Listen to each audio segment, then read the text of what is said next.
Ugh, look at this weather. I'm really looking forward to the summer holidays.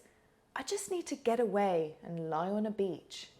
Hello, this is Georgie from BBC Learning English. Today we're looking at phrasal verbs for travel. Let the learning plane take off.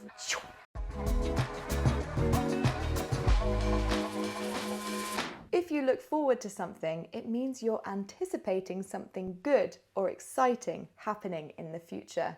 He's really looking forward to his summer holiday by the beach.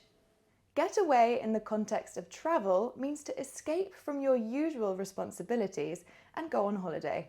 Ugh, I'm feeling burnt out. I'd love to get away for a few days and spend time in the countryside.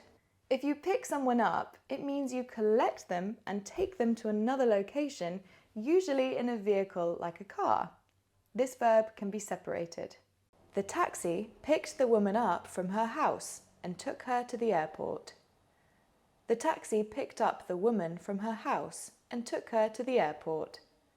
If you tell someone to hurry up, you're demanding they go faster, usually because you have limited time. Hurry up! We're going to miss our flight. Set off means to begin your journey.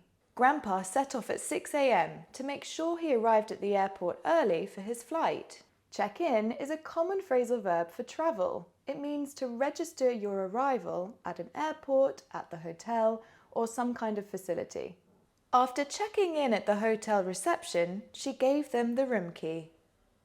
Finally, the plane takes off when it leaves the runway and lands when it arrives at the destination. Remember, don't freak out, just come back to BBC Learning English and work on your phrasal verbs with the free worksheet on our website. See you next time!